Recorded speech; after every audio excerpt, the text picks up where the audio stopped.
আসসালামু আলাইকুম। আমি চেয়ারম্যান এমডি হাসান মাহমুদ সবাইকে হ্যাপি নিউ ইয়ারের শুভেচ্ছা জানাচ্ছি। সবাই ভালো থাকবেন। সবাইকে নববর্ষের শুভেচ্ছা জানাচ্ছি।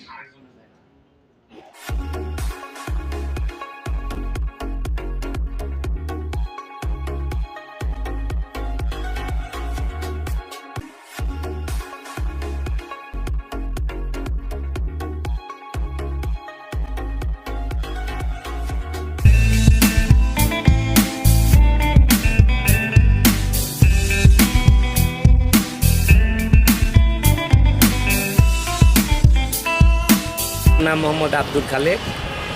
আমি পৌরশিক্ষাতে সিটি কোঅর্ডিনেটর হিসাবে কাজ করি।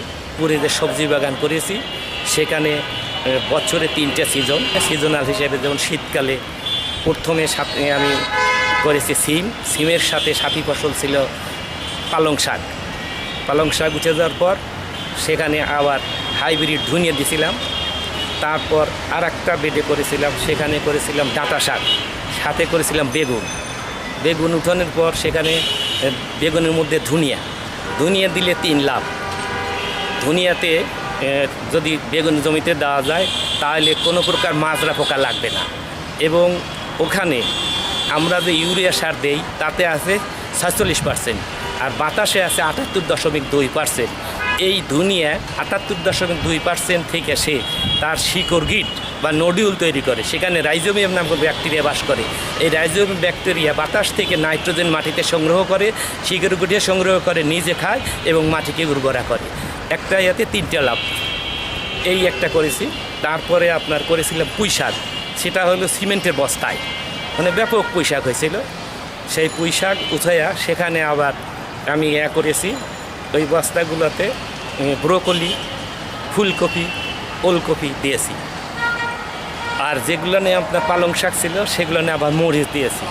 আর সাথে আমার দোতলা কৃষি, মানে উপরে হলো আপনার লাউ, আর নিচে এই মরিচ, বেগুন, পুঁই শাক এবং যে সমস্ত চারাগুলো উৎপাদন করছি সব ওই ছায়া জায়গাতে উৎপাদন করেছি।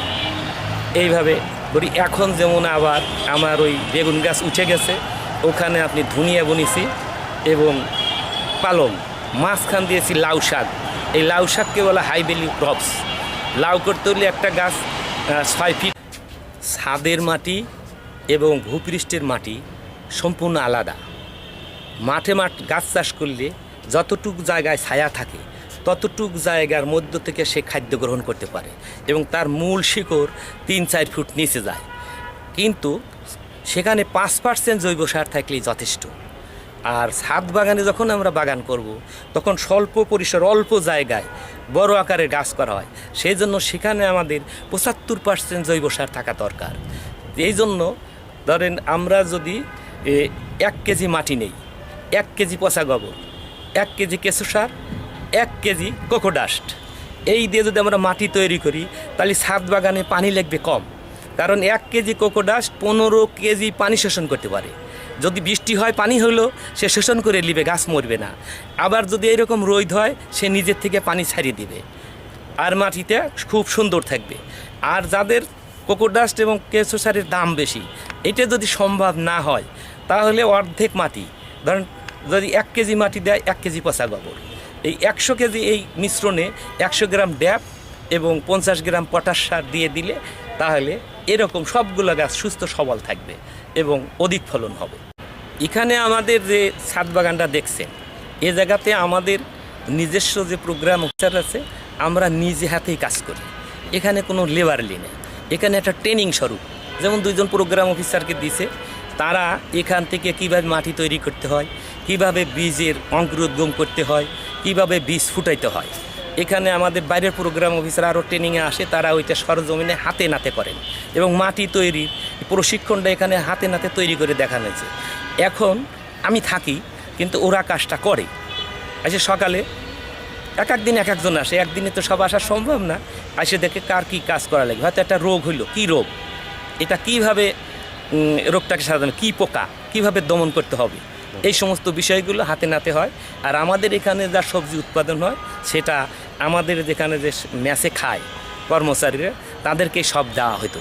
কিন্তু এই মাস থেকে আমাদের প্রধান নির্বাহী সাহেব বলছেন যেহেতু আমাদের বাগানে কিছু খরচ হয়, সবাই খায় না, এই জন্য এটা দাম ধরে দেবেন, যাতে আমাদের কত টাকার সবজি তারা খাইলো এবং আমাদের খরচটা কত লাভ হইল, এটা যাতে এখান থেকে মূল্যায়ন করা যায়।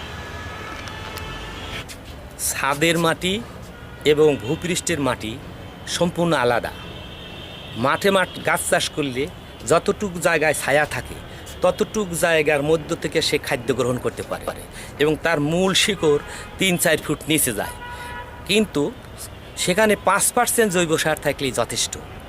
আর ছাদ বাগানে যখন আমরা বাগান করব তখন স্বল্প পরিসর অল্প জায়গায় বড় আকারের গাছ করা হয়, সেই জন্য সেখানে আমাদের 75% জৈব সার থাকা দরকার। দিয়ে দিলে তাহলে এরকম সবগুলো গাছ সুস্থ সবল থাকবে এবং অধিক ফলন হবে।